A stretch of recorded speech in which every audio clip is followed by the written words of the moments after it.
Welcome to another video. Absolutely. We're back again. We know it's been a minute. Right. And today we're going to be talking about how the ancient Egyptians looked at life and death, these concepts, as inverted or reversed from how we look at it in modern so-called Western society today. Right. So when the ancient Egyptians spoke of death and the dead, they meant to be in human earthly embodiment. Yes. And when the ancient Egyptians spoke of those who are living and alive, they meant those who have passed on. Right. So it's the other way around from how we've been looking at it, right?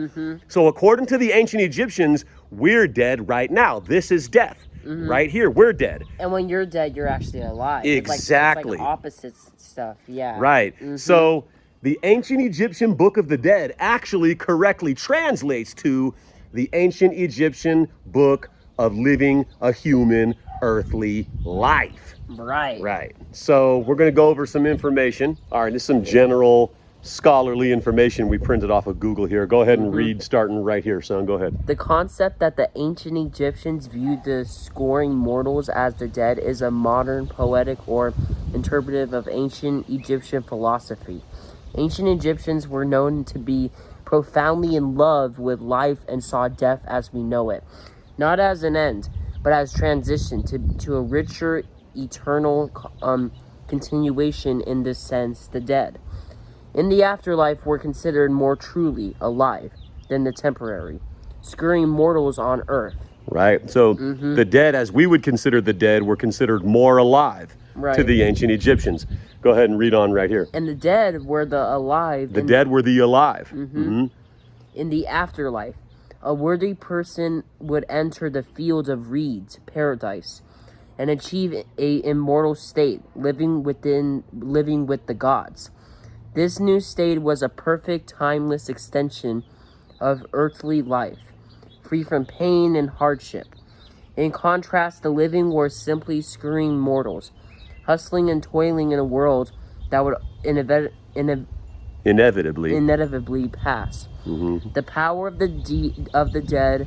The ancient Egyptians believed that the dead remained connected to the world of the living. A person's spirit, Ka, could move between the tomb and the world to the living, accepting offerings and blessings. The deceased were not powerless ghosts, but active supernatural intermediaries who can influence events in the world. That's right. So now we're going to read a section from the ancient Egyptian book of living a human earthly life, the Book of the Dead. Because remember, this is death right now. We're dead right now, living in human earthly embodiment.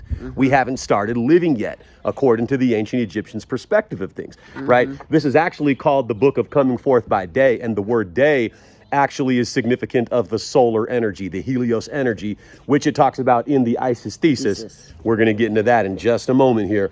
I read from the Egyptian Book of the Dead, this section right here. Go ahead, son. A balance with the heart symbolizing the conscience of Ani in one scale and feather, emblematic of right and truth in the other. Right. So we got the heart on one side of the scale, and the feather on the other side. Right. So it's important to know that this path that the pharaohs were well aware of not reincarnating, not being recycled, not coming back here after you die in the sense of what we think of as death, is something that we're supposed to be implementing right now.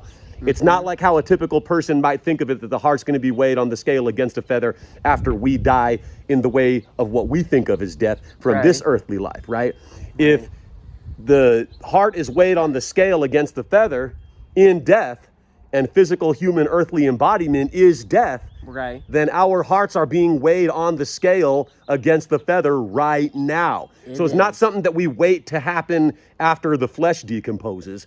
You know, it's happening right now. Our hearts are being judged right now. So in order to make this ascension that the Isis thesis talks about, we need to make our hearts lighter than a feather right now. We are under the scale of judgment. The heart's being weighed on the scale against the feather right now. This is death, human earthly embodiment, right? Now I'm going to go to this page of the Isis thesis here. See, it says, In chapter 52 of the Theban Recension, the Egyptian Book of the Dead, Osiris rises and turns himself from his left to his right side, which is a 180-degree turn. We covered this in previous videos on the Isis thesis.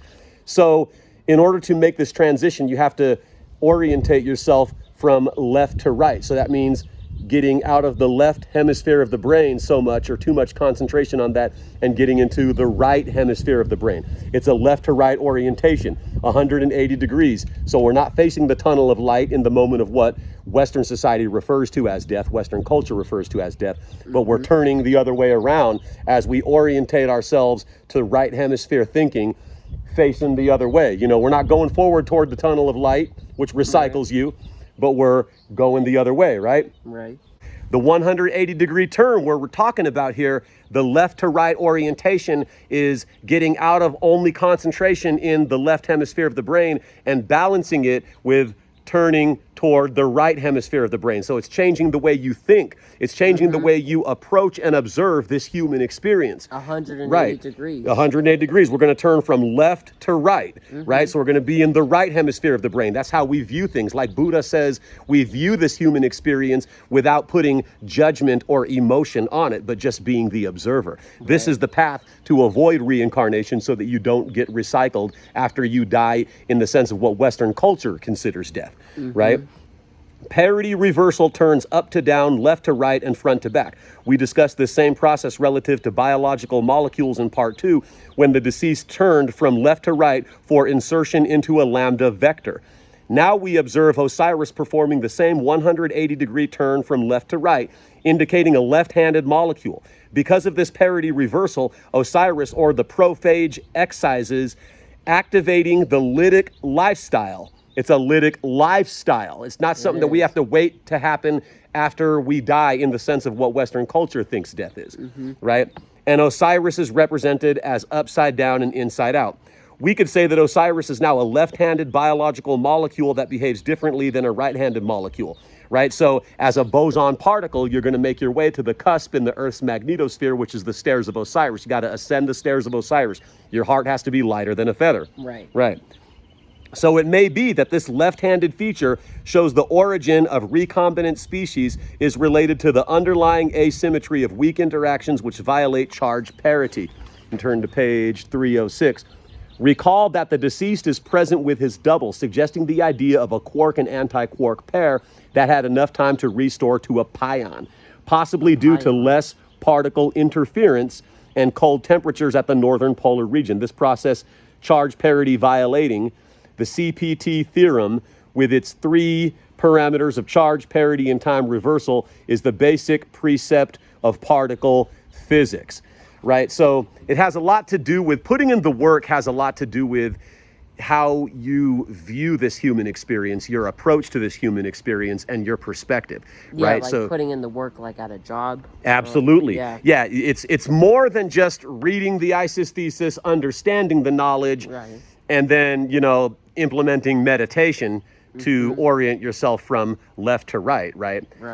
It's a bit deeper than that. See, a lot of this has to do with not investing emotional attachment into this human experience, right? So as I was saying, we're dead right now. This is death, being in human physically embodiment, right?